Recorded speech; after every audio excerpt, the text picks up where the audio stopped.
서울의 명동 야시장은 한강의 은빛 물결을 배경으로 황금빛 조명 아래 활기찬 모습을 띠고 있었다. 밤이 깊어갈수록 시장은 더욱 활기를 띠며 상인들과 손님들 그리고 다양한 배경을 가진 사람들의 이야기가 펼쳐지고 있었다. 이 복잡한 세계 속에서 정민호는 4년째 경비원으로 일하며 시장의 질서를 유지하고 있었다. 그날 밤, 민호는 시장을 순찰하며 자신의 삶에 대해 생각하고 있었다. 달의 마지막 주였고 쌀쌀한 날씨가 평소보다 더 많은 사람들을 시장으로 불러 모았다. 의류 판매대를 지나치던 중 민호는 시장 한쪽에서 들려오는 날카로운 고함 소리를 들었다. 이리 나가? 누가 여기 서 있으라고 했어? 그것은 시장에서 가장 큰 잡화점의 주인인 김영숙 여사의 목소리였다. 그녀 앞에는 12살 정도 되어 보이는 마른 소녀가 헝클어진 머리와 낡은 옷을 입고 겁에 질린 채 서 있었다. 소녀는 근처 노점에서 작은 빵 조각을 구걸하려 했지만 거절당했을 뿐만 아니라 넘어지기까지 했다. 주변 사람들은 호기심 어린 눈으로 소녀를 바라보며 냉담한 태도를 보였다. 또 거지군. 여긴 장사하는 곳이지 구걸하는 곳이 아니야. 저런 아이가 있으면 손님들이 오지 않을 거야. 이런 광경을 보며 민호는 발걸음을 멈췄다. 그는 늘 사회에서 소외된 사람들이 경멸받는 모습을 보아왔지만 매번 그런 모습을 볼 때마다 가슴이 아팠다. 그는 앞으로 나서서 최대한 침착한 목소리로 말했다. 이 아이가 무슨 잘못을 했나요, 김 여사님? 아이의 이야기를 들어보시죠. 김영숙은 민호를 향해 날카롭게 돌아보며 말했다. 민호 씨, 당신 일에 집중하세요. 이런 거지들이 시장을 더럽히면 손님들이 다 떠날 거예요. 민호는 소녀에게 다가가 일으켜 세웠다. 소녀의 이름은 수연이었고 그녀는 민호의 손을 꽉 잡으며 두려움에 찬 눈으로 말했다. 저는 그저 먹을 것을 좀 달라고 했어요. 정말 배고파요. 그 작은 목소리에는 애원이 담겨 있었다. 민호는 소녀의 눈을 바라보며 그 안에 담긴 고통과 외로움을 느꼈다. 김영숙은 물러서지 않았다. 저 아이를 내쫓지 않으면 최 부장에게 보고해서 당신 일자리를 위험하게 만들 거예요. 선택하세요. 당신 직업이냐, 저 아이냐. 민호는 어깨에 무거운 짐이 지워진 느낌이었다. 시장의 모든 시선이 그에게 집중되었다. 근처에서 떡볶이를 파는 박 할머니가 조용히 말했다. 그만해요, 김 여사님. 저 아이가 먹는다고 뭐가 줄어들어요? 빵 한 조각 주면 될 것을. 하지만 김영숙은 박 할머니의 말을 무시했다. 착한 척하지 마세요. 이런 아이들 때문에 우리 시장이 망가지는 거예요. 시장의 긴장감이 최고조에 달했다. 민호는 자신이 아무 행동도 취하지 않으면 수연이 동물처럼 쫓겨날 것을 알았다. 그는 자신의 권한을 사용하기로 결심했다. 민호는 김영숙에게 돌아서서 차분하지만 단호한 목소리로 말했다. 이 아이는 그저 빵 한 조각을 원했을 뿐입니다. 그것이 당신을 불편하게 한다면 제가 아이를 위해 빵을 사겠습니다. 이 말에 김영숙은 더욱 화를 냈지만 민호는 신경 쓰지 않았다. 그는 박 할머니에게 빵 하나를 사서 수연에게 건넸다. 소녀는 마른 얼굴에 눈물을 흘리며 그를 바라보았다. 고마워요, 정말 배고팠어요. 민호는 부드럽게 고개를 끄덕이며 말했다. 먹어, 걱정하지 마. 여기서 넌 혼자가 아니야. 민호의 말은 시장의 분위기를 누그러뜨렸지만 김영숙을 더욱 화나게 했다. 그녀는 분노에 찬 표정으로 자리를 떠났다. 주변 사람들은 아무 말도 하지 않았지만 그들의 눈빛만으로도 민호는 자신이 고립되었음을 알 수 있었다. 그럼에도 불구하고 민호는 자신의 행동을 후회하지 않았다. 민호는 수연에게 자신의 경비초소 근처에 있으라고 권했다. 그곳에서 그는 소녀를 지켜볼 수 있었다. 그는 수연의 상황에 대해 더 물어보았다.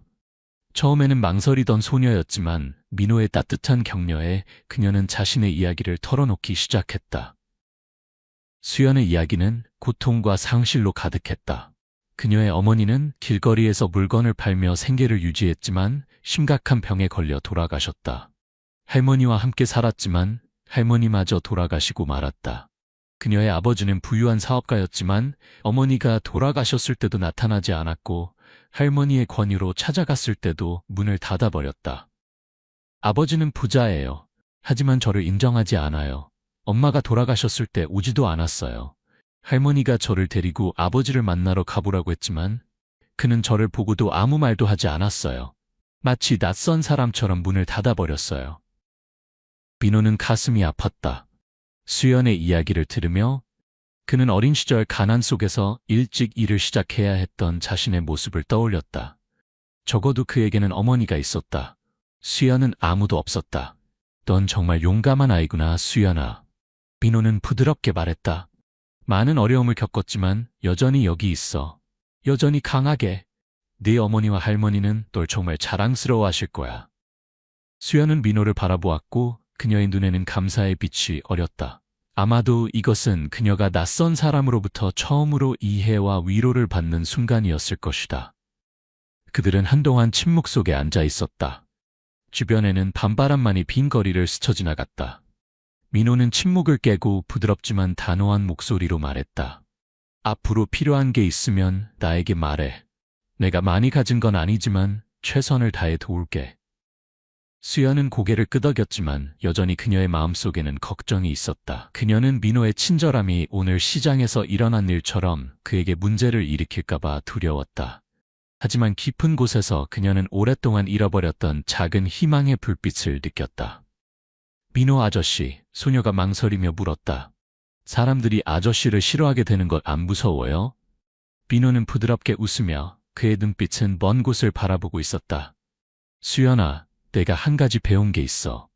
옳은 일을 한다면 다른 사람들이 뭐라고 생각하는지 두려워할 필요가 없어. 중요한 건 자신의 양심 앞에서 고개를 들 수 있느냐는 거지. 그 말은 수연의 작은 마음에 빛을 비추는 것 같았다. 그녀는 앞으로의 길이 여전히 험난할 것임을 알면서도 마음이 가벼워지는 것을 느꼈다. 다음 날 아침 민호가 시장에 도착했을 때 그는 이상한 분위기를 감지했다. 상인들은 서로 속삭이며 그룹을 지어 있었고 그가 지나갈 때마다 경멸과 판단의 시선이 따라왔다. 김영숙은 자신의 가게 앞에 당당하게 서서 목소리를 높였다. 이 시장이 언제부터 거지를 받아들이고 경비원들이 그들을 옹호하게 되었지? 시장 관리자는 어디 있는 거야? 이대로 둬선 누가 여기서 장사하려 하겠어? 그녀의 목소리는 불꽃처럼 주변의 수다를 자극했다. 맞아, 이렇게 계속 갈 수는 없어. 경비원이라면서 질서 유지는 안 하고 쓸데없는 일에만 관여하고. 민호는 침착함을 유지하며 평소처럼 일을 계속했다. 하지만 그런 말들이 그의 마음을 무겁게 만들었다. 박 할머니의 가게를 지나칠 때 그녀는 민호를 바라보며 부드럽게 말했다. 민호야, 계속 옳은 일을 해. 나쁜 말에 흔들리지 마. 난 내가 자랑스러워. 박 할머니는 30년 넘게 이 시장에서 장사를 해온 모든 이에게 존경받는 인물이었다. 그녀는 민호를 바라보며 공감 어린 눈빛으로 말했다. 이 시장에서 평생을 살았지만 사람들의 마음은 시류에 따라 변하는 법이야. 하지만 민호야, 너 같은 사람이 없다면 누가 옳은 일을 위해 목소리를 높이겠니? 박 할머니의 말은 민호에게 힘을 실어주었다. 그는 그녀에게 감사를 표하고 자신의 일을 계속했지만 더 큰 파도가 앞에 기다리고 있음을 알았다. 오후에 최 부장이 나타났다. 그는 강압적인 모습을 보이는 중년 남성으로 냉담한 눈빛을 지니고 있었다.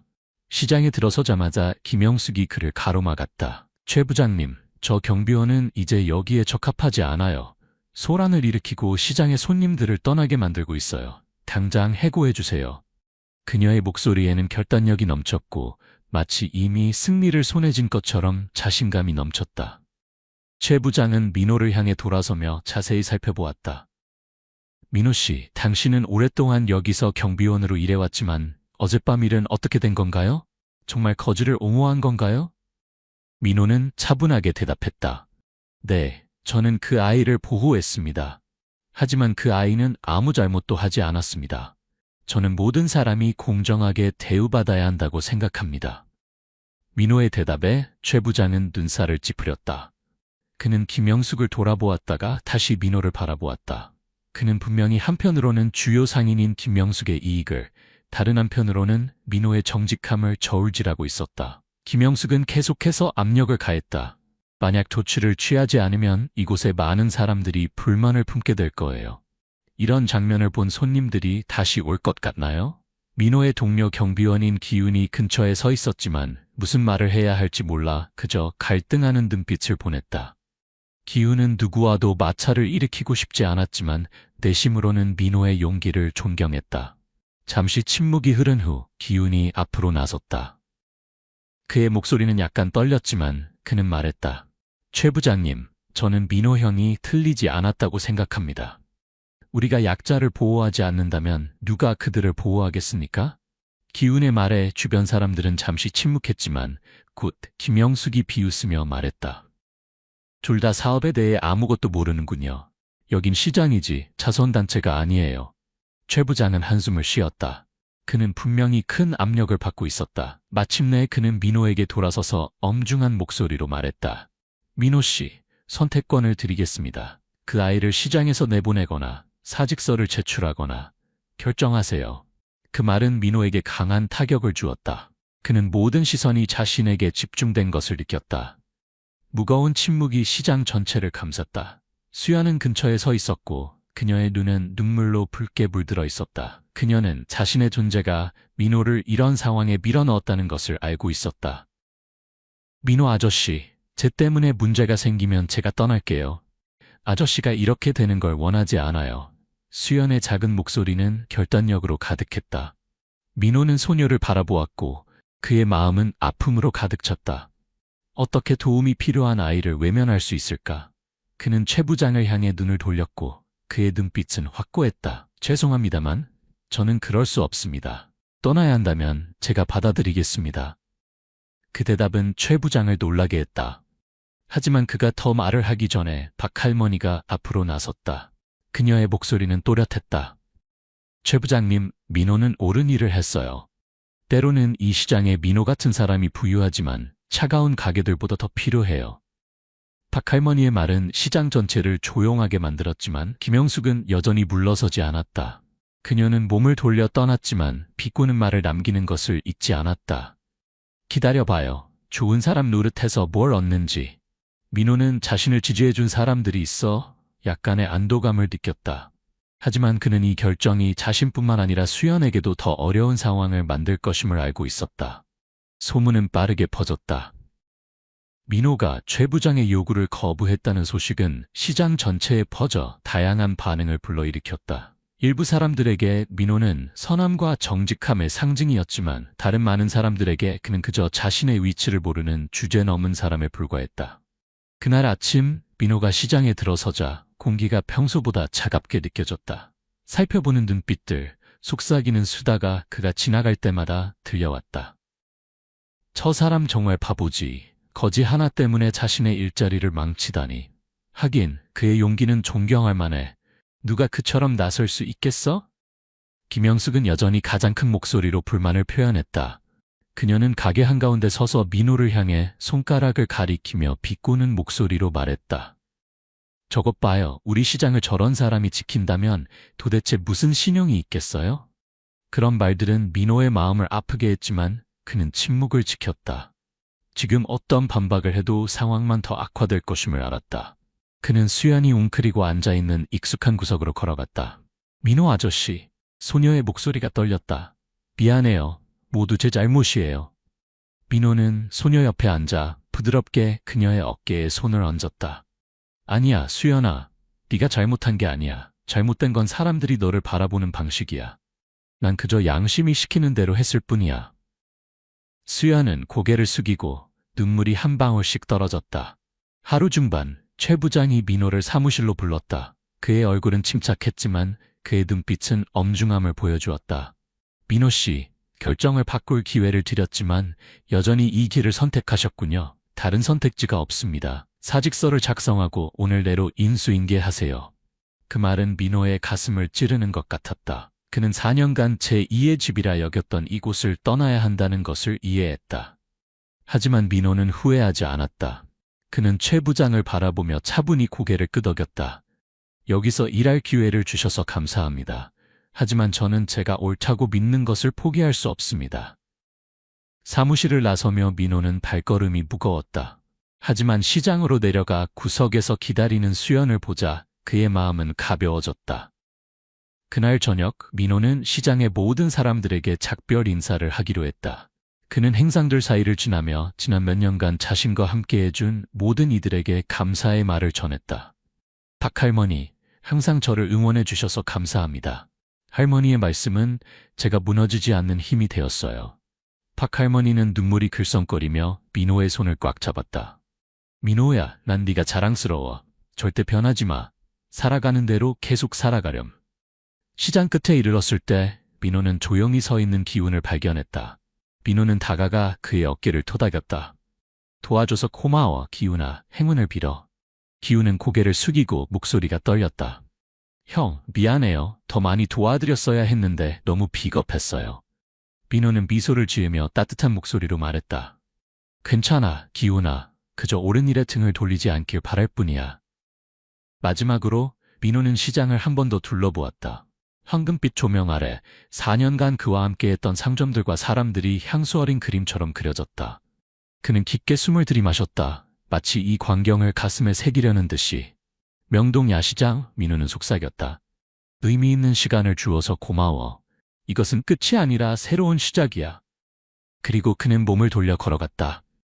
뒤에는 다양한 시선들이 그를 쫓았다. 일부는 안타까워했고, 일부는 아쉬워했으며, 또 다른 일부는 깊은 생각에 잠겨 있었다. 수연은 조용히 그를 따라갔다. 그녀의 눈빛은 굳건함을 보여주었다. 이제 그녀는 더 이상 혼자가 아니라는 것을 알았다. 그날 밤 민호와 수연은 한강둑에 앉아 있었다. 달빛은 물결 위에 비쳐 은빛 조각들처럼 반짝였다. 주변은 고요했고 단지 물결이 부드럽게 강둑을 치는 소리만이 들렸다. 수연은 민호의 어깨에 기대어 있었다. 그녀의 작은 얼굴은 여전히 슬픔의 흔적을 지니고 있었지만 이제는 전보다 안정된 모습을 보였다. 그녀는 긴 하루를 보낸 후 무언가를 심각하게 고민하는 듯했다. 민호 아저씨, 수연이 작은 목소리로 불렀다. 아저씨는 후회 안 해요? 저 때문에 시장에서의 일자리를 잃었는데. 민호는 부드럽게 웃었다. 그의 눈빛은 강 너머 멀리 향해 있었다. 아니, 수연아, 후회하지 않아.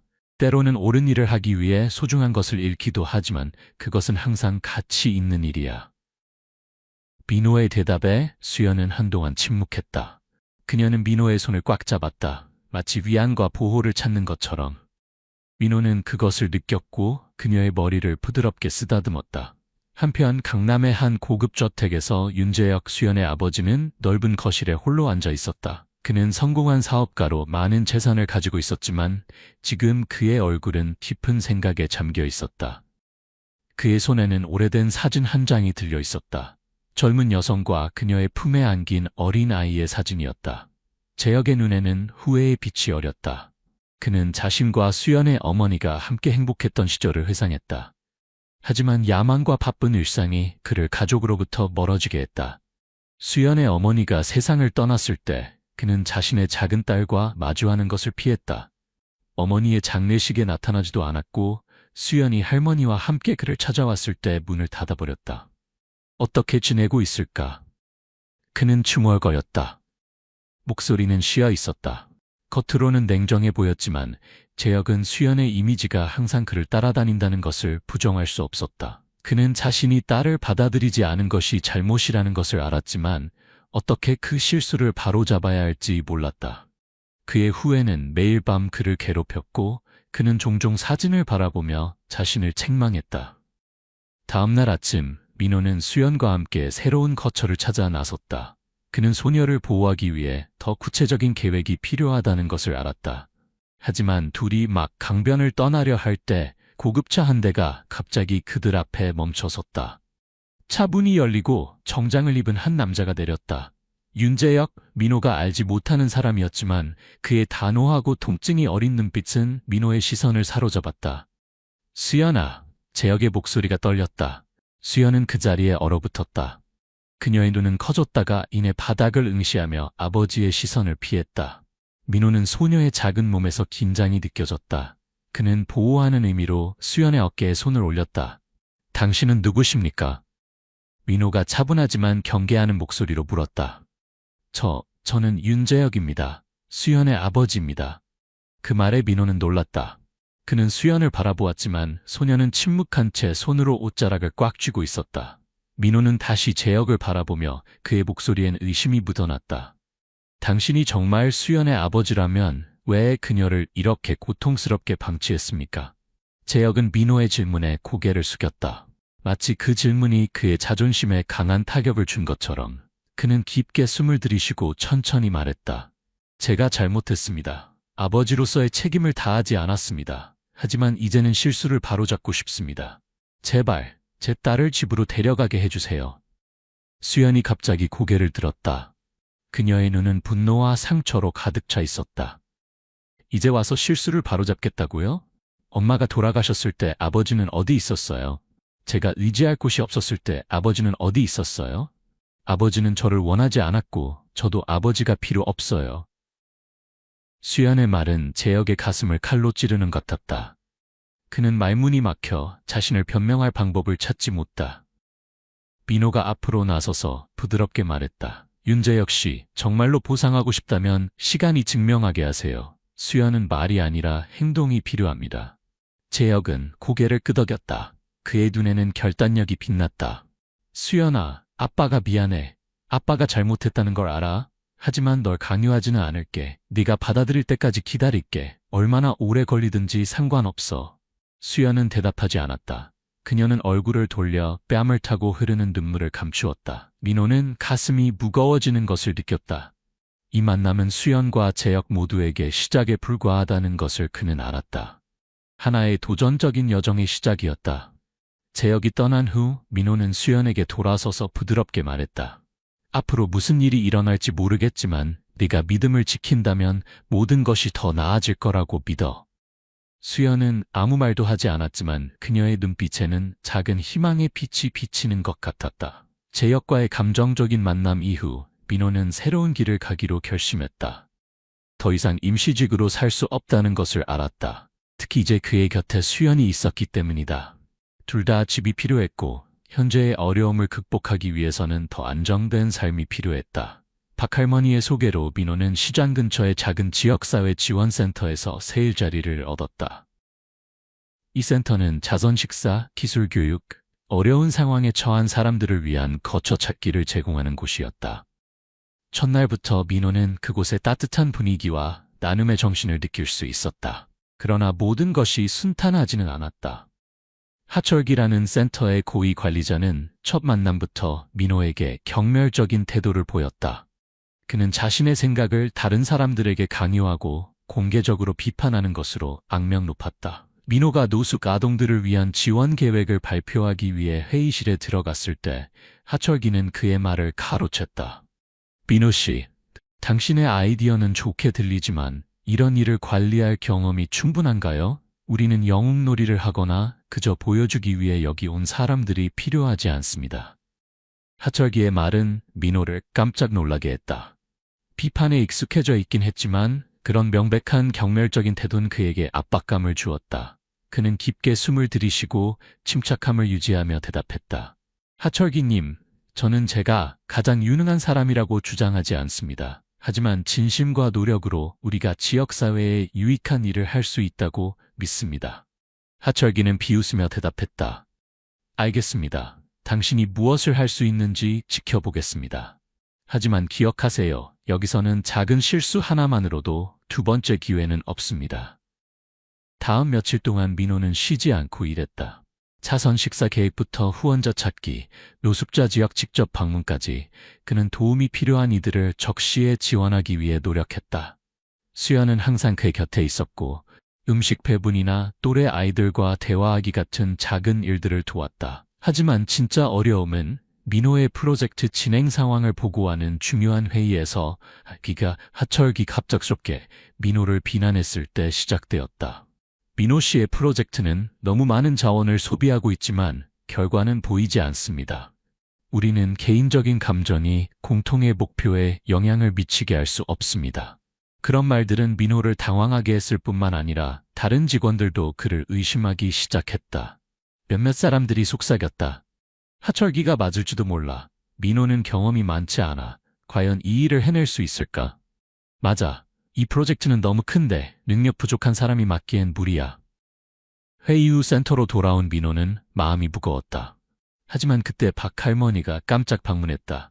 그녀는 따뜻한 빵 바구니를 가져왔지만 가장 귀중한 것은 그녀의 진심 어린 격려였다. 민호야, 가혹한 말에 흔들리지 마. 중요한 건 다른 사람들이 어떻게 생각하는가가 아니라 네가 하는 일을 믿는 것이란다. 그 말은 민호에게 힘을 실어주었다. 그는 앞에 얼마나 많은 어려움이 있든 포기할 수 없다는 것을 깨달았다. 수연도 조용히 민호의 손을 잡고 그녀의 눈은 결의에 차 있었다. 민호 아저씨, 저는 아저씨를 믿어요. 포기하지 마세요. 민호는 미소를 지으며 소녀의 머리를 쓰다듬었다. 절대 포기하지 않을게. 우리 함께 모든 것을 극복할 거야. 민호는 새로운 계획에 집중하기 시작했다. 센터에서 행복 나눔의 날이라는 행사를 조직하는 것이었다. 이 행사는 단순히 기금을 모으는 것뿐만 아니라 지역사회가 센터의 업무와 미션을 더 잘 이해하도록 하는 것이었다. 민호는 후원자 초대부터 센터의 도움을 받은 사람들이 만든 수공예품을 전시할 부스 설치까지 모든 세부 사항을 신중하게 준비했다. 많은 어려움에도 불구하고 박할머니 같은 사람들의 도움과 수연의 지원 덕분에 민호는 더욱 굳건해졌다. 그러나 하철기는 민호를 무너뜨리려는 의도를 포기하지 않았다. 행사 준비 기간 동안 그는 민호가 자선기금을 개인적인 목적으로 오용하고 있다는 소문을 몰래 퍼뜨렸다. 그 소문은 빠르게 퍼져 민호와 센터의 평판에 심각한 영향을 미쳤다.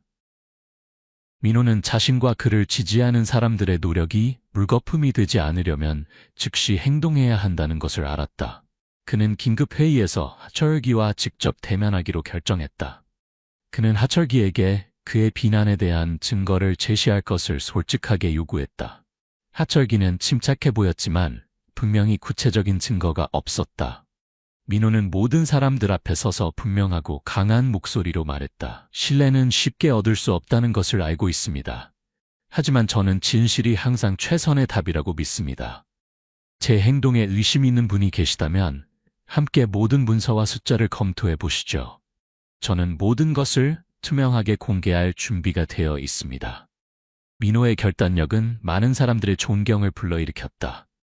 회의 후 소문은 빠르게 가라앉았고 하철기는 더 이상 민호의 평판을 떨어뜨릴 수 없게 되었다. 그럼에도 불구하고 민호는 이것이 그가 마주할 많은 도전들 중 첫 번째일 뿐이라는 것을 알았다. 행복 나눔의 날이 가까워지면서 민호와 동료들은 쉴 새 없이 일했다. 모든 세부 사항이 신중하게 준비되었다. 그럼에도 불구하고 이전의 소문으로 인해 여전히 긴장감이 감돌았다. 하철기는 회의에서 폭로당했음에도 불구하고 센터 밖에서 잘못된 정보를 퍼뜨리며 추가적인 어려움을 만들고 있었다. 민호의 자선기금 남용에 관한 소문은 이미 지역사회에까지 퍼졌다. 일부 주민들은 의심을 표현하기 시작했다. 그가 말만 잘하지 실제로 누구를 도운 적이 있나? 자선도 술수가 있는 법이지. 안에서 무슨 일이 벌어지는지 누가 알겠어? 반면 민호를 지지하는 사람들도 있었다. 그는 진실해 보여요. 제가 센터를 방문했을 때마다 그는 항상 모든 사람을 도우려고 최선을 다했어요. 소문이 아니라 결과를 봐야 해요. 이런 상반된 의견들은 민호에게 더 큰 압박을 가했다. 그는 지역사회의 신뢰를 회복하기 위해서는 말로는 충분하지 않다는 것을 알았다. 민호는 많은 밤을 새워 행사의 모든 측면을 검토했다.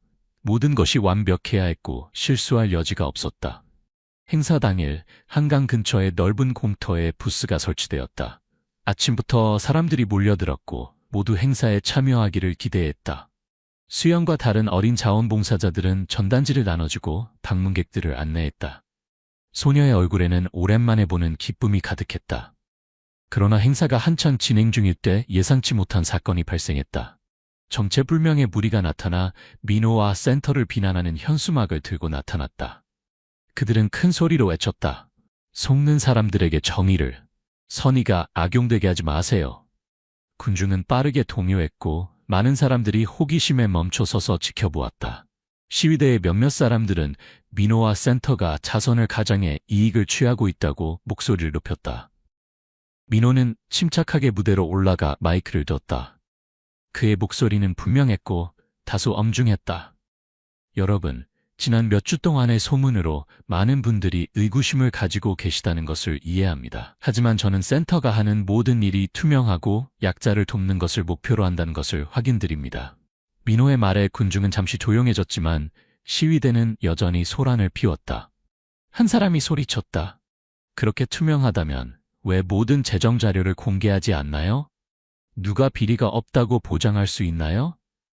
민호는 군중을 바라보았고 그의 눈빛은 확고했다. 저는 지금 이 자리에서 모든 정보를 공개할 준비가 되어 있습니다. 하지만 먼저 여러분께 우리가 해온 일들을 봐주셨으면 합니다. 노숙자들이 거처를 찾고 고아들이 학교에 갈 수 있게 된 것. 이것이 실제 결과가 아닌가요? 민호의 말은 많은 사람들의 고개를 끄덕이게 했다. 한 노인이 나서서 말했다. 저는 센터에서 몇 달간 쌀을 받았습니다. 더 이상 굶주림을 걱정하지 않아도 됩니다. 저는 민호 씨를 믿습니다. 투명성을 증명하기 위해 민호는 즉시 모든 재정 문서와 자선 보고서를 큰 화면에 공개했다. 그는 인내심을 가지고 각 지출 항목, 각 기부금을 설명했다. 시위대는 점차 침묵해갔고 민호의 비난을 계속할 증거를 제시하지 못했다. 하철기는 멀리서 민호에 대한 대중의 지지를 보며 어두운 표정을 지었다. 그는 조용히 자리를 떠났지만 여전히 다른 방법으로 어려움을 줄 계획을 마음속에 품고 있었다. 행사가 끝날 무렵 많은 지역 주민들이 민호에게 다가와 감사를 표했다. 한 노인은 그의 손을 잡고 떨리는 목소리로 말했다. 포기하지 않아 고맙네. 자네 같은 사람이 이 사회에 더 많이 필요하네. 수야는 민호 옆에 서 있었고 그녀의 눈빛은 존경으로 가득했다. 그녀는 조용히 말했다. 민호 아저씨, 오늘 정말 멋졌어요. 민호는 미소를 지으며 소녀의 머리를 쓰다듬었다. 아니야, 수연아. 우리 모두 이 여정의 일부야. 모든 사람 없이는 내가 아무것도 할 수 없었을 거야. 그날 저녁 모든 사람이 떠난 후 민호는 강가에 혼자 앉아 달빛 아래 반짝이는 물결을 바라보았다. 그의 마음에는 평화로움이 스며들었다. 여전히 앞에 어려움이 있을 것임을 알았지만 그는 혼자가 아니었다. 지역사회의 지지는 그가 계속 나아갈 수 있는 원동력이었다.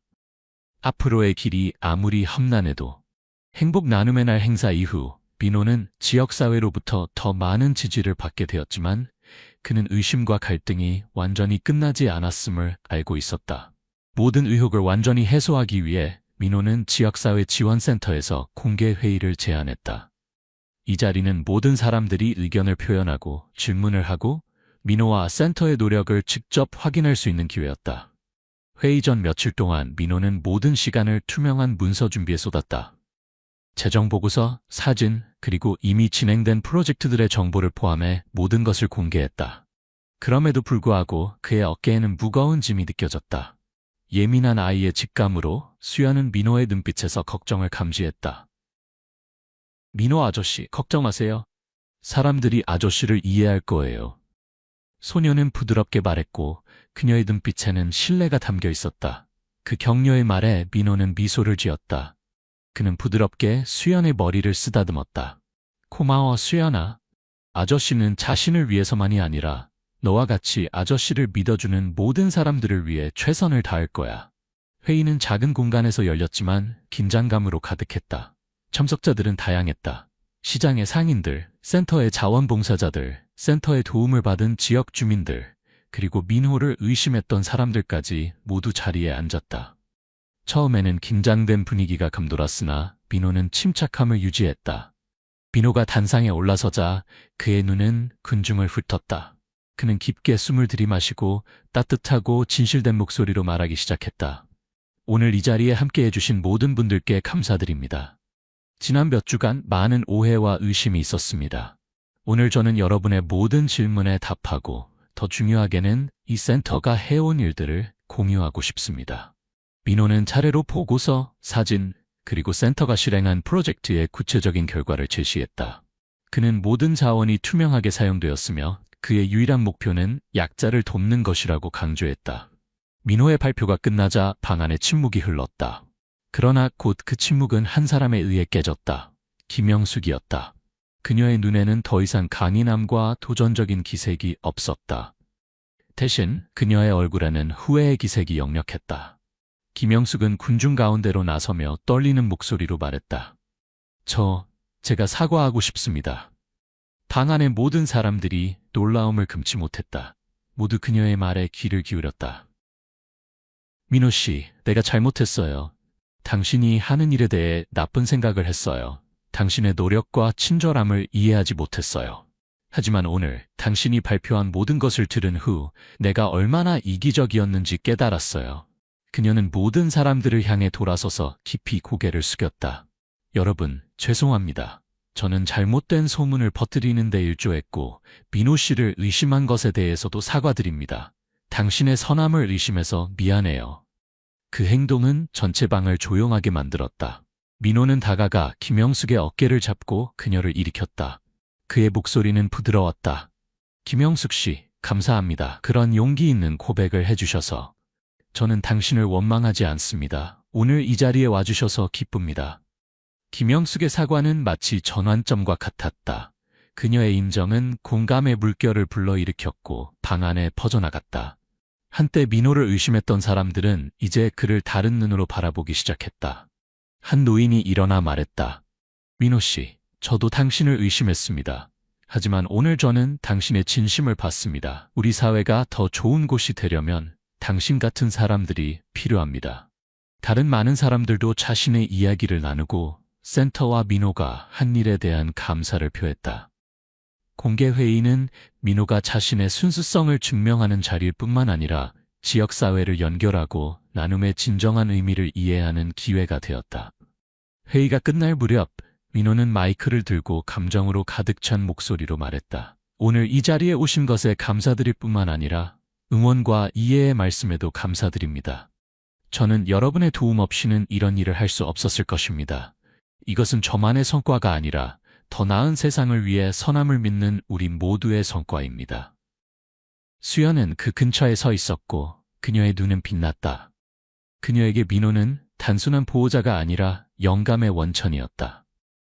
그는 그녀에게 삶이 아무리 어려워도 선함은 언제나 길을 비추는 빛이라는 것을 가르쳐 주었다. 회의는 우렁찬 박수 속에 마무리되었다. 민호는 이전보다 마음이 가벼워짐을 느꼈다. 그는 앞으로도 많은 도전이 있을 것임을 알았지만 이제 그에게는 그 도전을 함께할 더 많은 동반자가 있었다. 공개 회의로부터 1년 후 민호의 지역사회 지원센터는 완전히 달라졌다. 작고 의심받던 조직에서 이제는 서울의 결속과 선함의 상징이 되었다. 명동 야시장, 한때 많은 파도가 일었던 곳은 이제 민호와 그의 팀의 노력으로 긴밀하게 연결된 공동체가 되었다. 많은 상인들이 자발적으로 자선 활동에 참여했다. 가난한 사람들을 위한 무료 식사, 어려운 상황에 처한 아이들을 위한 장학금이 정기적으로 조직되었다. 수연은 한때 길 잃은 국어라는 소녀에서 이제는 민호와 함께 따뜻한 집을 가진 아이가 되었다. 그녀는 학교에 다닐 뿐만 아니라 센터의 활동에서 다른 아이들을 적극적으로 돕고 있었다. 수연은 종종 자신의 이야기를 사람들 앞에서 나누며 다른 어려운 아이들에게 희망을 잃지 말라고 격려했다. 긍정적인 변화는 센터에만 국한되지 않았다. 지역 주민들도 선함과 나눔에 대한 인식을 바꾸기 시작했다. 한때 센터의 도움을 받았던 한 노인은 감동적으로 말했다. 민호 씨와 센터 덕분에 저는 때로는 작은 행동 하나가 누군가의 인생을 바꿀 수 있다는 것을 이해하게 되었습니다. 공개회의 이후 윤재혁, 수연의 아버지 또한 자신의 잘못을 바로잡는 여정을 시작했다. 그는 더 이상 거리를 두는 인물이 아니라 정기적으로 센터를 방문하여 어려운 사람들을 돕고 있었다. 그는 자신의 경험과 재정적 자원을 활용하여 더 많은 지원 프로젝트를 개발했다. 여기에는 학교에 갈 여유가 없는 청년들을 위한 직업훈련 프로그램이 포함되었다. 한 번은 민호가 후원자들과의 회의를 준비하고 있을 때 재혁이 다가와 그의 어깨에 손을 얹었다. 민호 씨, 수연을 버리지 않아 고맙습니다. 제가 불가능하다고 생각했던 일을 해내주셔서 감사합니다. 당신은 제 딸의 보호자일 뿐만 아니라 저에게도 영감을 주는 사람입니다. 민호는 미소를 지었고 그의 눈엔 겸손함이 깃들어 있었다. 윤재혁 씨, 저는 특별한 일을 한 것이 아닙니다. 제가 한 모든 일은 그저 어떤 사람도 특히 수연과 같은 아이는 불공정하게 대우받아서는 안 된다고 믿었기 때문입니다. 센터 설립 1주년 기념 행사에는 수백 명의 사람들이 참석했다. 분위기는 웃음과 축하로 가득했다. 민호는 무대 위에 서서 자신과 함께 이 어려운 여정을 걸어온 모든 사람들을 바라보았다. 여러분, 우리는 지난 1년 동안 많은 어려움을 겪었습니다. 하지만 오늘 이곳의 미소와 긍정적인 변화를 보면서 저는 그 모든 노력이 값진 것이었음을 알게 됩니다. 이 센터는 저만의 것이 아닙니다. 이것은 우리 모두의 것입니다. 선함이 모든 것을 바꿀 수 있다고 믿는 모든 사람들의 것입니다. 군중은 열렬한 박수를 보냈다. 수연이 무대 위로 올라와 민호의 손을 잡았다. 그녀의 눈에는 행복이 빛나고 있었다. 그녀는 작지만 결단력 있는 목소리로 말했다. 민호 아저씨와 이곳의 모든 분들께 감사드리고 싶습니다. 아저씨가 저에게 가르쳐 주셨듯이 삶이 얼마나 어려워도 믿음과 선함을 지킨다면 항상 빛을 쳐줄 수 있다는 것을요. 그 말에 많은 사람들이 눈물을 글썽였다. 김영숙, 한때 민호를 비판했던 사람은 이제 군중 속에서 행복하게 미소 짓고 있었다. 그녀는 센터의 가장 열정적인 자원봉사자 중 한 명이 되어 다른 사람들을 돕는 일에 동참하고 있었다. 기념 행사가 끝나고 민호는 한강둑에 홀로 앉았다. 그와 수연이 가장 어려운 순간을 나눴던 그곳이다. 달빛이 강물 위로 내리쬐어 평화로운 장면을 만들어냈다. 민호의 마음속에서 지난 어려움들은 이제 소중한 교훈이 되었다. 그는 지역사회를 변화시키기 위해서는 한 개인의 노력보다 더 많은 것이 필요하다는 것을 이해했다. 그것은 단결이며 모든 사람이 퍼뜨릴 수 있는 좋은 가치에 대한 믿음이었다. 떠나기 전에 민호는 센터 앞에 작은 표지판을 새겼다. 그 위에는 이런 글이 쓰여 있었다. 선함은 세상 전체를 바꾸지 못할지 모르지만 한 사람의 세상을 바꿀 수 있습니다. 민호와 수연의 이야기는 단순히 선함에 관한 이야기가 아니었다. 그것은 믿음과 공감의 힘에 대한 증거였다. 작은 행동, 용기 있는 결정이 개인뿐만 아니라 전체 지역사회에 큰 변화를 가져올 수 있다는 것을 보여준다. 수연은 한때 무시당하던 소녀에서 이제는 민호의 보살핌과 용기 덕분에 새로운 가족과 더 밝은 미래를 찾았다. 때로는 작은 행동, 옳은 일을 위해 일어서는 결정이 한 사람의 인생을, 심지어 전체 지역사회를 바꿀 수 있다. 여러분은 민호와 수연의 여정에 대해 어떻게 생각하시나요? 만약 민호의 상황에 처한다면 그런 압력과 어려움에 직면했을 때 어떻게 하시겠습니까? 그리고 이 사회에서 선함이 여전히 우리를 이끄는 빛이라고 믿으십니까? 이 이야기가 영감을 주었다면 주변의 소중한 사람들과 공유하여 선함의 가치를 함께 퍼뜨려 주세요. 여러분의 작은 행동이 세상을 더 나은 곳으로 만드는 데 도움이 될 수 있습니다. 학비를 내지 못해 대학에서 퇴학당한 가난한 대학생 김준호는 주머니에 몇천 원밖에 없었지만 거리를 배회하는 노인과 마지막 식사를 나눴다. 3시간 후 온 동네가 준호의 허름한 기숙사 앞에 5대의 검은 마이바흐가 줄지어 서 있는 것을 보고 깜짝 놀랐다. 아무도 무슨 일이 일어나고 있는지 이해하지 못했고 이것이 돈이 아닌 친절함으로 준호의 인생을 바꿀 여정의 시작이라고는 상상조차 하지 못했다. 당신이 친절함이 존재하기 위한 이유가 있다고 믿는다면 아래에 댓글을 남겨주세요. 이 이야기는 당신을 위한 것입니다. 서울의 후텁지근한 여름날, 햇볕은 아스팔트 위에서 열기를 뿜어내고 있었다. 동대문 시장 근처 좁은 골목에는 작은 백반집이 낮은 기숙사 건물들 사이에 자리 잡고 있었다. 플라스틱 테이블과 의자, 낡은 양철 지붕, 볶은 마늘과 간장, 삶은 나물이 섞인 냄새, 프라이팬에서 나는 지글지글 소리, 밥솥에 닿는 숟가락 소리가 어우러져 있었다. 준호는 가게 구석에 앉아 등을 벽에 기대고 주문한 도시락을 꽉 쥐고 있었다. 3,000원짜리 백반, 몇 조각의 짠 두부, 맹맹한 시금치국, 그리고 간장 종지. 그는 바로 먹지 않고 마치 현실과 무언가 더 무거운 것 사이에서 균형을 잡으려는 듯 도시락을 바라보았다. 오늘 아침에 받은 문자는 여전히 핸드폰에 그대로 있었다. 학생 김준호 학번 2180밀은 2학기 학비 미납으로 인해 일시적으로 학업이 중단되었음을 알립니다. 이는 놀라운 일이 아니었다. 준호는 이 일이 올 것을 알고 있었다. 매 학기마다 돈을 마련하기 위해 애를 썼다. 아르바이트를 하고 장학금을 신청하고 원 단위로 모았다. 하지만 이번에는 시간이 부족했다. 샤브샤브 가게에서 주방 보조로 일했지만 손님이 줄어 일자리도 줄었다. 며칠 전 기숙사 사감이 그에게 말했다. 네가 가난하다는 걸 알지만 가난해도 마음만은 착하게 가지렴. 나중에는 굶지 않을 거야. 그때 준호는 그저 웃기만 했다. 하지만 오늘 그 마음이 학업 중단과 빈 주머니라는 한계에 부딪혔을 때도 준호는 세상을 원망하지 않았다. 이마에 맺힌 땀이 마스크 가장자리를 적시는 동안 준호는 주머니에서 몇 장의 지폐를 꺼냈다. 총 4,000원, 한 끼 식사로는 충분한 금액이었다. 아마도 다른 방법을 찾기 전에 마지막 식사가 될 것이다. 아니면 그렇지 않을 수도.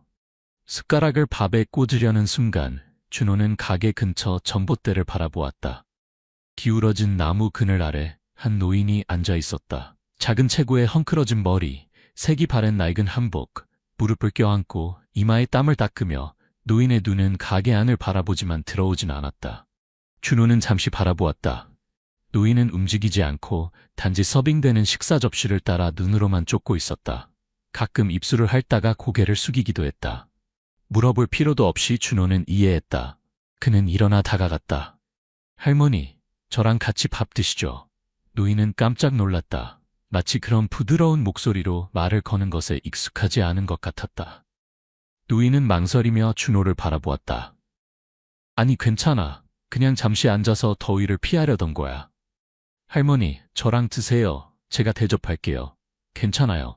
더 거절하기를 기다리지 않고 준호는 노인의 손을 잡고 가게로 안내하여 자신의 맞은편에 앉혔다. 가게 주인이 고개를 들어 뭔가 말하려다가 준호가 가볍게 고개를 끄덕이자 말을 멈췄다. 아주머니, 같은 백반 하나 더 주세요. 국은 채소 좀 많이 넣어주시고 간장 하나 더요. 주변 사람들이 힐끗 보고는 모두 자신의 식사로 돌아갔다. 가난한 사람이 가난한 사람을 돕는 것은 이상한 일이 아니었지만 모든 것이 비싸고 모두가 자신의 삶에 급급한 시대에 그 행동은 여전히 사람들의 마음속에 깊은 인상을 남겼다. 식사가 나왔다. 여전히 두부와 시금치, 흰쌀밥이었다. 노인은 천천히 먹었고 쌀 한 톨 한 톨을 꼼꼼히 씹으며 떨리는 손으로 두부 조각을 집었다. 준호도 먹었지만 간간히 노인을 바라보며 마치 친숙한 누군가를 찾는 듯했다. 식사 중간에 노인이 조용히 물었다. 왜 네가 아무것도 없는데 나에게 밥을 사주는 거니? 준호는 젓가락을 멈추고 노인을 바라보며 부드럽게 웃었다. 저도 잘 모르겠어요. 그냥 할머니가 예전 우리 어머니와 닮으셔서요. 그때 어머니도 전봇대 옆에 앉아 아버지가 일하고 돌아오길 기다리곤 하셨어요. 어머니는 늘 말씀하셨죠. 착한 사람이 있는 곳에 밥이 있다고. 노인은 고개를 끄덕였고 노인의 눈이 빨갛게 변했지만 더 이상 아무 말도 하지 않았다. 식사를 마친 후 노인은 일어나 고개를 숙여 감사를 표했다. 준호는 고개만 끄덕였고 이름을 묻지도 고향을 묻지도 않았다. 마치 그들은 단지 한 끼 식사를 나누고 각자의 길을 가기 위해 만난 것 같았다. 노인은 천천히 걸어갔고 구부정한 등은 햇살 아래 그림자를 드리웠다. 아무도 신경 쓰지 않았지만 준호는 계속해서 바라보았다. 뭔가 이상했다. 단지 한 끼 식사, 작은 행동이었지만 준호의 마음은 훨씬 가벼워졌다. 태학 통지는 여전히 거기 있었고 미래는 불확실했으며 돈은 거의 바닥났지만 왜 마음이 편안한 걸까? 아마도 노인이 식사할 때의 눈빛 때문일 수도, 떠날 때의 조용한 미소 때문일 수도, 또는 단순히 준호가 아무리 가난해도 다른 사람이 굶는 것을 두고 볼 수 없기 때문일 수도 있었다. 가게 주인이 지나가며 준호의 어깨에 손을 얹었다. 모두가 내처럼 할 수 있는 건 아니야. 네 마음을 잃지 마. 인생은 너를 저버리지 않을 거야. 준호는 대답하지 않고 그저 미소 지었다. 그날 오후 갑자기 비가 내리기 시작했다. 준호는 기숙사로 걸어갔다. 신발은 젖고 옷은 빗물에 젖었지만 마음은 따뜻했다. 그날 밤 준호는 오래된 노트를 꺼냈다. 첫 페이지 구석에는 어머니가 적어놓은 문구가 있었다. 품위 있게 살아라. 가난해도 괜찮지만 비열하지는 마라. 그는 그 아래에 펜으로 적었다. 오늘 저는 그렇게 했습니다.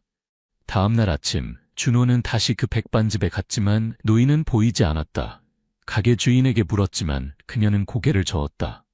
아무도 노인이 누구인지 어디서 왔는지 몰랐다. 마치 한 끼 식사를 위해 나타났다가 사라진 것 같았다. 하지만 준호는 이상한 느낌이 들었다. 뭔가가 자신을 기다리고 있고 어제의 소박한 식사가 앞으로 올 날들의 시작점일 수도 있다는 생각이 들었다.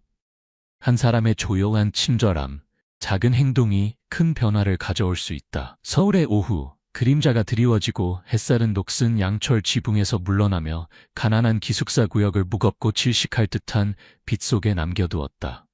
바람이 녹슨 철망을 통해 불어와 걸려있는 낡은 셔츠를 흔들었다. 기숙사는 좁은 골목 뒤에 웅크리고 있었다. 벽은 벗겨지고 시멘트 바닥은 얼룩졌으며 하수구 냄새와 말린 생선 냄새가 뒤섞여 있었다.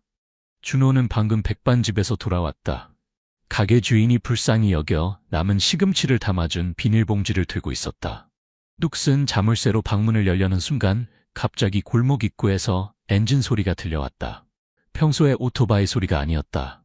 그 소리는 더 두껍고 더 깊었으며 가난한 동네의 무거운 공기를 가르는 낯선 소리였다. 검은 차 한 대가 천천히 골목으로 들어왔고 이어서 또 한 대, 그리고 세 대가 더 따라왔다. 모두 같은 검은색, 같은 고급스러운 디자인, 짙게 선팅된 창문으로 안이 보이지 않았다. 바퀴는 금이 간 도로 위를 마치 땅에 닿지 않는 것처럼 부드럽게 미끄러졌다. 온 동네가 술렁였다. 아이들은 놀이를 멈추고 어른들은 식사를 중단하고 모두 문 밖으로 나와 구경했다. 어떤 이는 허리에 손을 얹고 어떤 이는 휴대폰을 꺼내 녹화했다. 누가 죽었길래 검은 차 5대나 오는 거야? 길을 잘못 들었나 봐. 누가 그렇게 부자야? 여기에 왜 와? 아니면 경찰이 누굴 잡으러 온 건가? 수군거림이 사방에서 들려왔다. 기숙사 주인 50대 중반의 마른 여성이 머리에 수건을 두르고 문 앞에 서서 뚫어지게 바라보다가 혀를 쳤다. 첫 번째 차가 멈췄다. 운전사가 문을 열고 내렸다. 그는 70대 정도의 노인이었다. 하얀 머리였지만 걸음거리는 힘이 있었다. 흰 셔츠, 검은 바지, 손목에는 골동품 시계, 모든 움직임이 여유로웠다. 아무도 그가 누구인지 몰랐지만 그의 태도는 온 동네를 조용하게 만들었다. 박 선생님 자신을 그렇게 소개했다. 주변을 둘러보고 천천히 골목 입구의 백반집으로 걸어갔다. 걸으면서 그는 물었다. 아주머니, 혹시 여기 김준호라는 청년이 있나요? 가게 주인은 놀랐지만 고개를 끄덕였다. 네, 막 돌아갔어요. 기숙사 맨 끝방 더즈번에 살아요. 박 선생은 고개를 숙여 감사를 표하고 차로 돌아갔다. 얼마 후 차들이 움직여 기숙사 앞으로 직진했다. 그때 준호는 문 앞에 서 있었다. 시금치 봉지를 들고 무슨 일이 일어나고 있는지 이해하지 못하는 표정이었다. 박 선생은 준호 앞에 멈춰 섰다. 그의 눈은 부드러웠지만 깊었다. 직설적으로 그는 물었다. 자네가 김준호인가? 네, 저예요. 무슨 일인가요? 박 선생은 즉시 대답하지 않았다. 대신 그는 셔츠 주머니에서 약간 오래된 봉투를 꺼내 준호에게 건넸다.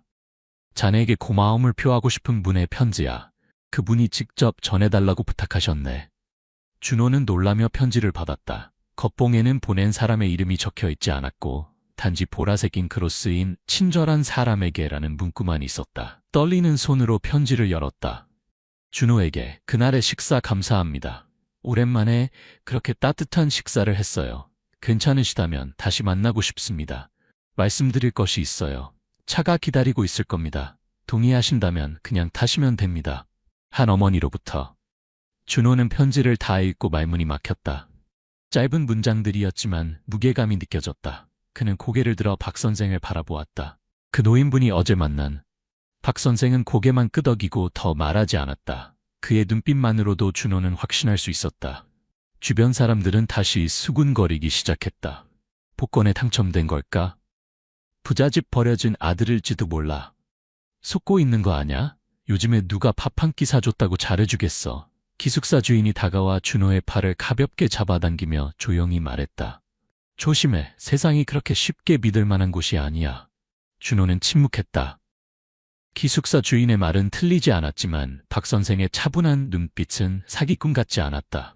그는 자신의 방을 바라보았다. 낡은 선풍기, 부러진 책상 다리, 몇 권의 노트, 다른 슬리퍼, 어머니가 시골에서 보낸 선인장. 준호의 세계는 몇 평 안에 모두 담겨 있었다. 그 앞에는 5대의 고급차와 낯설지만 익숙한 사람, 그리고 한 어머니의 편지. 심장이 빠르게 뛰었다. 이성은 멈추라고 했지만 직감은 가보자. 어쩌면 이라고 속삭였다. 준호는 기숙사 주인에게 돌아서서 부드럽게 말했다. 가봐야 할 것 같아요. 이상하면 바로 돌아올게요. 그녀는 잠시 바라보다가 고개를 끄덕였다. 준호는 차에 올라 박 선생 옆 뒷좌석에 앉았다. 문이 닫히고 내부는 시원하고 조용했으며 엔진 소리는 부드럽게 울렸다. 차는 천천히 기숙사에서 후진하여 큰 길로 나가며 온 동네의 시선을 끌었다. 어떤 이는 부러워했고 어떤 이는 호기심을 보였지만 준호는 더 이상 신경 쓰지 않았다. 그는 창문을 통해 바라보았다. 앞길은 넓어졌고 차가 많아졌으며 완전히 낯설었다. 선생님, 준호는 작은 목소리로 물었다. 그분은 누구신가요? 박 선생은 돌아보지 않고 부드럽게 대답했다. 자네에게 빚을 갚고 싶어하는 분이야. 저는 누구인가요? 그건 그분이 직접 말씀하시는 게 좋겠네. 준호는 등받이에 기대어 혼란스러운 마음을 진정시켰다. 혼란스럽고 의심스럽고 속을까 두려웠지만 박 선생의 눈빛이 어느 정도 안심시켰다. 마치 그는 말은 적지만 말하는 것은 모두 진실인 사람 같았다. 어릴 때 학교 앞에 서서 지나가는 차를 바라보며 어머니에게 물었던 기억이 났다. 엄마, 나중에 저도 자동차 탈 수 있어요? 어머니는 그저 웃기만 했고 말없이 그의 머리를 쓰다듬었다. 이제 그는 차 안에 앉아 있었다. 부자여서도 유명해서도 아닌 단지 나눈 한 끼 식사 때문이었다. 그는 입술을 깨물며 기다렸다. 길은 길었고 차는 고속도로를 벗어나 작은 길로 들어섰다. 푸른 이끼가 낀 돌길이었다. 양쪽으로는 오래된 야자수가 늘어서 있었다. 높이 솟아있고 바람이 불면 바스락거리는 소리가 마치 속삭임 같았다. 태양은 먼 산 뒤로 지고 있었고 노란빛을 익어가는 벼 위에 드리웠다. 준호는 뒷좌석에 조용히 앉아 각각의 커브를 바라보며 얼마나 오래 왔는지 알 수 없었다. 어렸을 때 어른들이 강원도의 깊은 산속 마을에 관해 이야기하는 것을 들었지만 자신이 그곳에 가게 될 줄은 생각도 못했다. 그것도 이렇게 믿기 힘든 상황에서 차는 오래된 한옥 앞에 멈췄다. 보통 부자들의 집에서 볼 수 있는 큰 철문과 높은 벽이 아니라 시간의 흔적이 가득한 곳이었다. 나무 대문은 색이 발해 있었고 기둥 아래에는 이끼가 가득했으며 덩굴이 철제 창살을 감싸고 있었다. 주변 정원은 울창했고 돌길은 나뭇잎으로 덮여 있었다. 집 벽은 오래된 벽돌로 지어져 있었고 짙은 붉은색으로 발해 있었으며 일부 벽토는 떨어져 나갔다. 나무 창문은 닫혀 있고 마치 무언가를 숨기고 있는 것 같았다. 준호는 차에서 내려 마치 수십 년 전으로 돌아간 듯한 느낌을 받았다. 이곳의 분위기는 오래되었으면서도 엄숙했다. 마치 많은 것을 보았지만 말하지 않는 노인 같았다.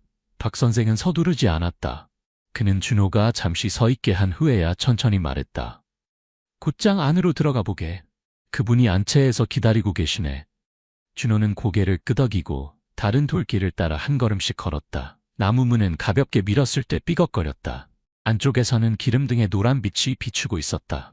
길고 넓은 방, 흑단 가구, 높은 천장, 기와지붕, 은은한 향기가 익숙하면서도 낯설었다. 방 끝 병풍 뒤에는 준호가 백반집에서 식사를 나눴던 그 노인이 앉아 있었다.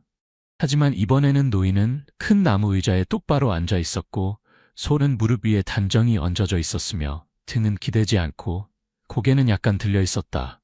노인의 눈은 더 이상 길 잃은 듯하지 않았다. 그것은 밝고 깊었으며 다소 위험이 있었다. 왔구나. 노인은 준호가 인사하기를 기다리지 않고 먼저 말했다. 준호는 반사적으로 등을 똑바로 폈다.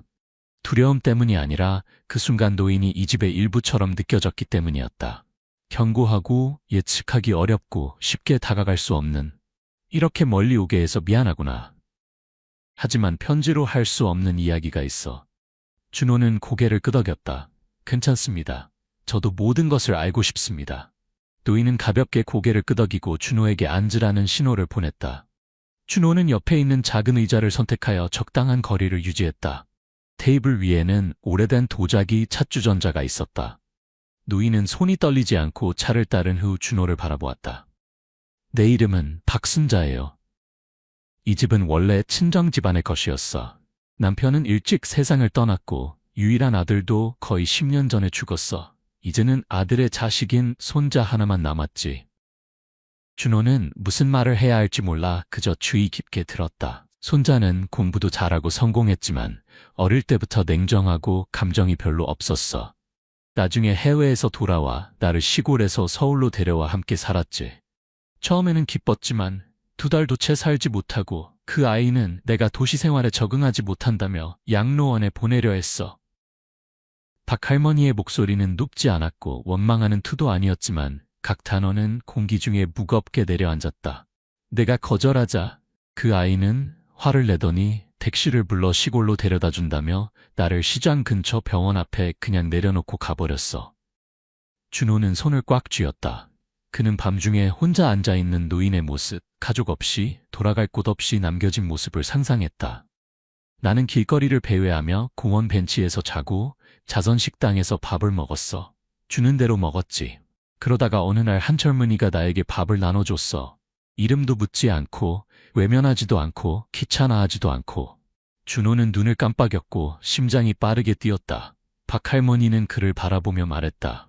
네가 그저 친절함 때문에 그랬다는 걸 알아. 보답을 바라지 않았겠지만 나는 잊지 않았어. 공간은 조용해졌고 테이블 위에 차는 식어갔다. 잠시 후 할머니는 계속했다. 나는 많은 시간이 남지 않았어. 이 집, 이 땅은 남들에게는 그저 물려받은 재산으로 보일지 모르지만 이것은 조상과 기억의 뿌리야. 나는 이것이 배은망덕한 자의 손에 들어가는 것을 원치 않아. 준호가 이해하기도 전에 할머니는 계속 말했다. 네가 동의한다면 나는 네가 여기서 3개월 동안 머물기를 바라. 많은 일을 할 필요는 없어. 그저 네가 지금처럼 착하게 살면 돼.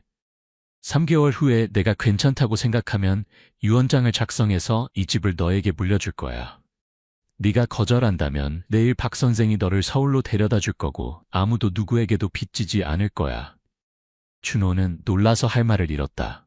넓은 집, 여러 세대 동안 지켜진 집, 누인 같은 분이 어떻게 그런 제안을 쉽게 할 수 있을까? 저는 자격이 없을 것 같아요. 저는 그저 가난한 학생이고 할머니와 혈연관계도 없어요. 할머니는 단호하게 말을 잘랐다. 내가 집을 지킬 사람을 선택하는 거야. 집안을 선택하는 게 아니야. 또 다른 침묵이 흘렀다. 바람이 나무 문을 통해 불어와 벽에 걸린 마른 잎을 흔들었다. 어딘가에서 풍경 소리가 진동하며 향 냄새와 오래된 나무 냄새와 섞였다. 준호는 고개를 숙였다. 머릿속은 실타래처럼 엉켜 있었다. 이 기회는 너무 크지만 그에 따른 부담과 책임, 이용당할 수도 있다는 두려움, 자신이 이해하지 못하는 게임에 휘말릴 수도 있다는 불안감이 따랐다. 며칠 생각해봐도 될까요? 할머니는 고개를 끄덕였고 눈빛이 부드러워졌다. 사흘, 그동안 여기 머물면서 이곳이 어떤 곳인지 살펴봐. 바로 그때 창문 밖으로 그림자가 스쳐 지나갔다. 준호는 머리를 꾹 돌렸고 잠깐 차가운 눈빛이 보였다가 대나무 정원 뒤로 사라졌다. 박 선생이 이때 옆문으로 들어왔고 눈길을 정원 쪽으로 슬쩍 던졌다. 그는 아무 말도 하지 않았지만 준호는 그가 이미 그것을 알고 있다고 느꼈다. 박 할머니는 뒤돌아보지 않고 그저 차를 한 모금 마시고 조용히 말했다. 이 집은 오래됐지만 사람들이 생각하는 것보다 오래 비밀을 간직하지. 네가 여기 있으면 알게 될 거야. 준호는 아무 말도 하지 않았다. 그는 주변을 둘러보았다. 조상의 제단에서 향이 피어오르고 목가구, 고인의 사진, 낡은 문틈으로 불어오는 바람 소리. 너무나 낯선 세계였지만 이제 문이 그에게 열리고 있었다. 그는 자신이 무엇을 할지 아직 알 수 없었지만 내면의 한 부분은 분명히 알고 있었다. 이곳에 발을 들이면 모든 것이 전과 같지 않을 것이다. 한옥에서의 첫 아침, 준호는 일찍 일어났다. 새 지저귀과 정원에서 올라오는 흙냄새에 익숙하지 않은 채 그는 복도로 나갔다. 공간은 이상할 정도로 조용했다. 이전 기숙사의 시끄러움과는 완전히 달랐다. 준호는 스스로에게 다짐했다. 단 사흘만. 내가 항상 그래왔듯이 착하게 살자. 하지만 인생은 마음처럼 간단하지 않았다. 오전 9시쯤 박 선생이 준호를 부엌으로 불러 아침 식사를 하자고 했다. 메인 식당이 아니라 부엌이었다. 그곳은 특별한 행사를 위한 곳이었다. 부엌은 집 뒤쪽 부속 건물에 있었고 예전에 하인들과 친척들이 함께 지내던 곳이었다. 들어서자마자 준호는 다른 사람들의 이상한 시선을 느꼈다. 여러 개의 원형 테이블이 서로 가깝게 배치되어 있었고 밥과 국이 이미 준비되어 있었다. 약 4명이 앉아서 먹고 있었는데 3명의 젊은 남자와 1명의 여자였다. 모두 20대 중반쯤으로 보였다. 세 남자는 깔끔하게 차려입었지만 하인으로 보이지는 않았다. 준호가 누구에게 앉을지 망설이는 동안 한 남자의 차가운 목소리가 들려왔다. 저 사람은 누구길래 할머니랑 따로 식사를 해? 준호는 움찔했다. 그 말은 부엌 구석에서 온 것으로 키 큰 남자가 손을 씻고 있었다. 그의 머리는 뒤로 넘겨져 있었고 목소리는 일부러 크게 해서 모두가 들을 수 있게 했다. 그 옆에 앉은 여자가 입술을 비죽이며 달걀 한 조각을 집어 천천히 말했다. 며칠 전만 해도 할머니는 낯선 사람이 집에 들어오는 걸 원치 않는다고 하셨는데 이제는 누굴 데려와서 특별방에 재우고 특별 식사를 주다니 정말 빠르네. 준호는 여전히 침묵을 지켰다. 그는 앞으로 걸어가 테이블 가장자리 가까이에 있는 의자에 조용히 앉았다. 아무 말도 하지 않고 반응도 보이지 않았다. 그룹 중 한 명, 마른 체구지만 어깨가 넓은 남자가 준호의 등 뒤로 지나가며 일부러 어깨를 세게 부딪히고 눈을 흘겼다. 빨리 먹어. 아무도 네 뒤치다꺼리할 시간 없으니까. 준호는 고개를 끄덕이고 조용히 말했다. 감사합니다. 공기는 무겁게 느껴졌고 부엌에서 일하는 사람들도 안으로 물러나 시선을 피했다. 박 선생은 멀리 서서 끼어들지 않았지만 준호를 지켜보고 있었다. 준호는 시금치를 집어먹기 시작했다. 그는 의자가 끌리는 소리, 어색한 소리를 내려는 듯 그릇에 부딪히는 숟가락 소리를 들었다. 26살쯤 되어 보이는 여자, 단정하게 묶은 머리, 빨간 립스틱, 몸에 딱 맞는 원피스를 입은 그녀가 고개를 기울여 준호를 바라보며 반쯤 웃었다. 제 이름은 박하나예요. 오빠도 여기 임시로 계신 거죠? 할머니가 갑자기 변덕을 부리시는 일이 많대요. 한 번은 마당을 쓸어들인 사람을 일주일 내내 저녁에 초대하셨대요. 귀엽지 않나요? 그 말은 부드럽게 들렸지만 날카로운 칼날 같았다. 나머지 사람들이 웃음을 터뜨렸다. 준호는 여전히 대답하지 않았다. 우리는 어릴 때부터 여기 살면서 할머니를 많이 도와드렸지만 할머니가 손편지를 쓴 적은 한 번도 없었어요. 대단하네요. 박현수라는 이름의 남자가 말했다. 생선을 집으며 준호를 흘끗 바라보았다. 준호는 식사를 마치고 숟가락을 내려놓고 오래된 냅킨으로 입을 닦았다. 그는 일어나서 가볍게 고개를 끄덕였다. 식사 감사합니다. 방으로 돌아가겠습니다. 아무도 대답하지 않았다. 그가 돌아설 때 수근거리는 소리만 들렸다. 준호의 방은 대나무 정원 뒤쪽 분리된 공간에 배치되어 있었다. 넓지는 않았지만 깨끗했고 연못이 보이는 창문이 있었다. 박 선생은 이곳이 예전에 옛 주인의 독서실이었다고 말했다. 준호는 나무 의자에 앉아 밖을 내다보며 무거운 마음을 느꼈다. 고립감이 연기처럼 가볍게 스며들었다. 그는 사람들이 자신을 좋아하지 않는다는 것을 알았다. 낯선 사람이 갑자기 나타나 할머니의 특별한 관심을 받는다면 누구나 의심할 것이다. 그는 차 안에서 박 선생이 한 말을 기억했다. 할머니를 할머니라고 부르지만 진정한 가족애가 없는 사람들을 조심하세요. 호칭은 때로 가면일 뿐입니다. 강원도의 저녁은 빠르게 내려앉았다. 태양은 낮은 언덕 뒤로 지고 집은 조용해졌다. 멀리서 까마귀 소리와 개 짖는 소리만 들려왔다. 밤 10시쯤 준호가 할머니의 편지를 다시 읽고 있을 때 복도에서 무언가 움직이는 소리가 들렸다. 그는 읽기를 멈추고 귀를 기울였다. 슬리퍼를 끄는 느린 소리가 리듬감 있게 들려왔다. 그리고 속삭이는 소리. 누구의 목소리인지 알 수 없지만 준호의 몸이 굳게 만들 정도로 충분히 들렸다. 넌 할머니가 널 선택했다고 생각해? 준호는 나가서 문을 살짝 열었다. 복도는 텅 비어 있었고 노란 불빛만 어슴푸레했으며 바람에 얇은 커튼이 흔들리고 있었다.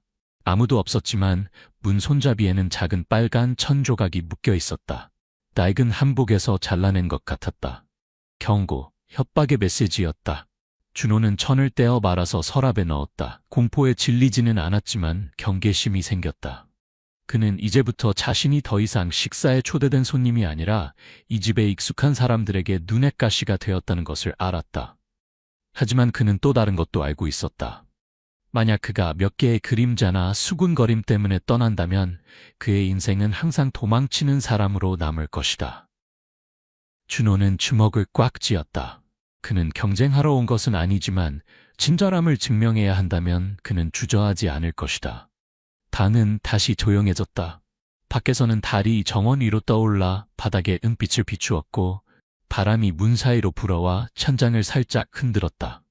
이곳에서 사람들은 단지 말로만 살아가는 것이 아니라 눈빛, 기억, 그리고 아직 말하지 않은 비밀로도 살아간다. 오래된 한옥의 세 번째 밤, 초승달이 대나무 숲 뒤로 기울어져 차갑고 희미한 빛을 드리웠다.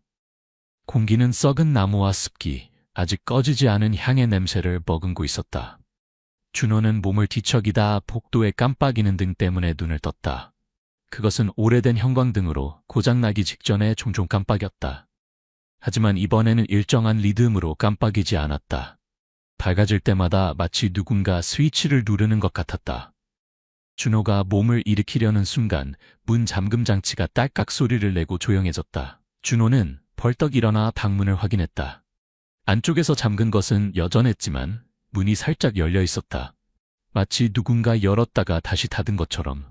그는 전날 밤 확실히 잠갔다는 것을 알고 있었다. 낡은 꽃무늬 타일이 깔린 복도가 문틈으로 어슴푸레 보였다. 이 타일들은 밟을 때마다 특유의 톡톡 소리를 냈다. 하지만 지금은 모든 것이 조용했다. 준호는 문을 완전히 열고 바라보았다. 복도등은 여전히 깜빡이며 창고로 이어지는 긴 통로를 비추고 있었다. 희미한 불빛 속에 등을 돌린 한 사람의 형체가 움직이지 않고 서 있었다. 준호는 숨을 참고 눈을 크게 뜨고 자세히 보려 했다.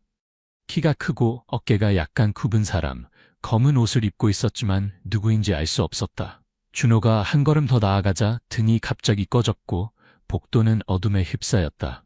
휴대폰 손전등을 켰을 때 그 형체는 이미 사라진 후였다. 다음날 아침 준호는 일찍 일어나 복도 끝에 있는 공용 욕실에서 세수를 했다. 선반에서 칫솔을 집어들던 그는 깜짝 놀랐다. 칫솔 목 부분이 구부러져 있었다. 부러진 것이 아니라 일부러 구부린 것 같았다. 여전히 사용할 수는 있지만 손에 쥐면 불편할 정도로. 방으로 돌아와 가방을 확인하자 물건들이 뒤섞여 있었다. 노트가 뒤집혀 있고 지갑은 열려 있었지만 아무것도 없어지지는 않았다. 모든 것이 분명히 누군가에 의해 뒤섞인 흔적이 있었다. 준호는 침대에 앉아 작은 수첩을 펼쳤다. 이것은 어젯밤부터 쓰기 시작한 일기장이었다. 습관이 아니라 자기 보호 방법이었다. 하루하루 이상한 일들, 눈빛들, 소리들을 모두 기록했다. 세 번째 밤, 문이 열림, 복도의 그림자, 잠금장치 소리, 구부러진 칫솔, 뒤섞인 가방, 도둑의 흔적 없음. 그저 경고일 뿐. 현관에서 가벼운 발소리가 들렸다. 준호는 고개를 들었다. 집에서 가장 오래된 가정부인 김할머니가 서 있었다.